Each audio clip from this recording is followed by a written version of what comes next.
Le Burundi a célébré à Bruxelles le 64e anniversaire de son indépendance, à l'occasion d'une cérémonie officielle organisée par son ambassade auprès du Royaume de Belgique.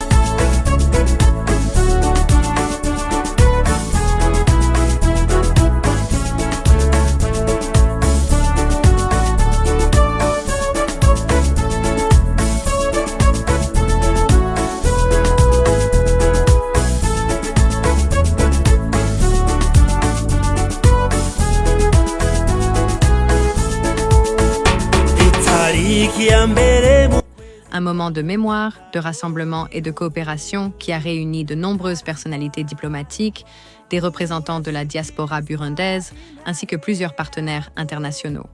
Parmi les invités de marque figuraient la représentante de l'Union européenne, la représentante du ministre belge des Affaires étrangères, ainsi que l'ancien président de la République du Burundi, Sylvestre Ntibantunganya, invité d'honneur de cette commémoration.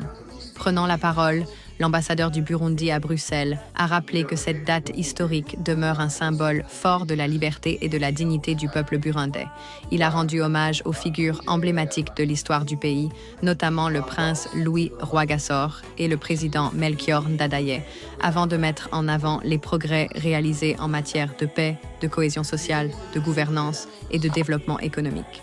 L'ambassadeur a également insisté sur le thème retenu pour cette année, consacré à la défense de la souveraineté économique. Il a appelé la diaspora à poursuivre son engagement à travers les investissements, le partage des compétences et l'entrepreneuriat, afin d'accompagner la mise en œuvre de la vision Burundi 2040 à 2060. Il a enfin remercié la Belgique, l'Union européenne et les autres partenaires internationaux pour leur coopération constante avec le Burundi. Perspective est que le 1er juillet de chaque année, le gouvernement et le peuple burundais célèbrent l'indépendance du Burundi sous un thème bien précis. Pour cette année 2026, le thème choisi est, je cite, en langue nationale, turi kumwe twese duhabuze intara yo kwikukira mu vy'ubutunzi, c'est-à-dire tous ensemble, unissons nos efforts pour défendre notre souveraineté économique. La représentante de l'Union européenne a pour sa part salué la résilience et la détermination du peuple burundais depuis son indépendance. Elle a réaffirmé l'engagement de l'Union européenne à poursuivre son partenariat avec le Burundi dans des secteurs essentiels tels que l'agriculture, les infrastructures, l'énergie, la santé, le commerce et la gouvernance. Elle a également rappelé le soutien de l'Union européenne en faveur de la paix, du développement durable, de l'état de droit et du dialogue inclusif, tout en saluant le rôle joué par le Burundi dans les efforts régionaux de stabilité et de maintien de la paix. L'Union européenne apprécie et salue l'engagement du Burundi à aider d'autres pays touchés par des conflits et l'instabilité en fournissant des contingents aux opérations de maintien de la paix.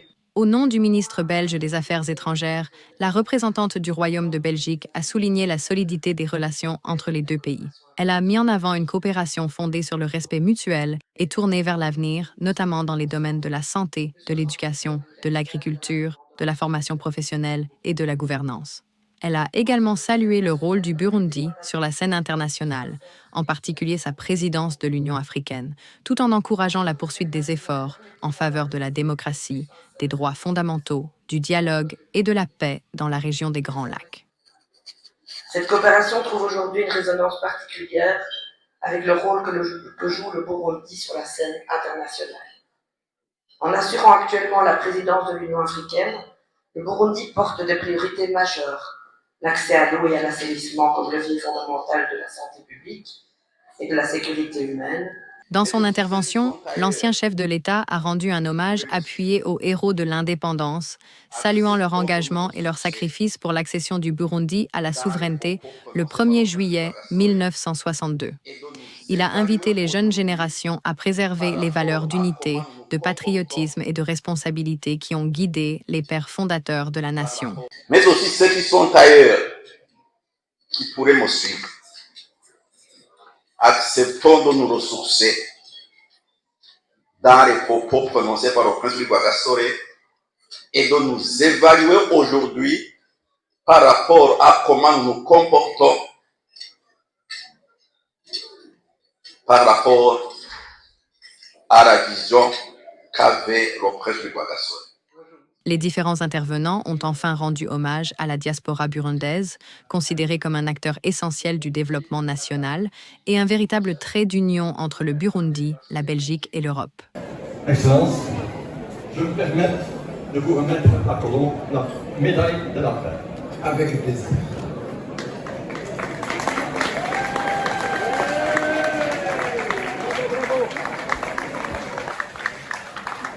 Merci beaucoup, Monsieur le Président de la Fédération nationale des Grands de Belgique, pour cet honneur aujourd'hui, en date de la commémoration du 64e anniversaire de la démocratie du Burundi.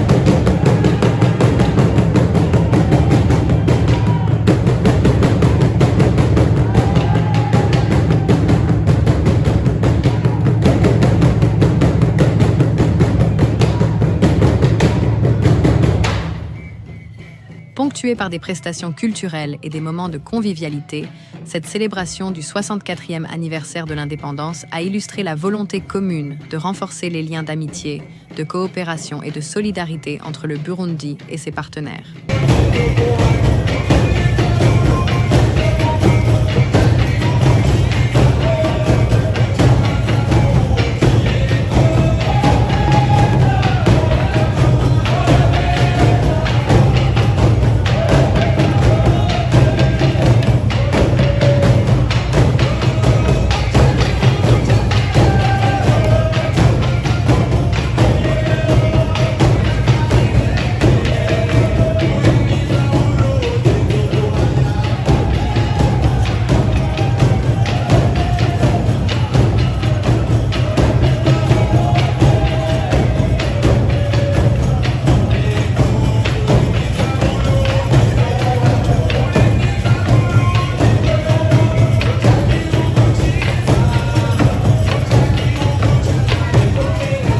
Depuis Bruxelles, cette cérémonie a rappelé que l'indépendance demeure un héritage précieux, mais aussi une responsabilité collective au service de la paix, du développement et de l'avenir du Burundi.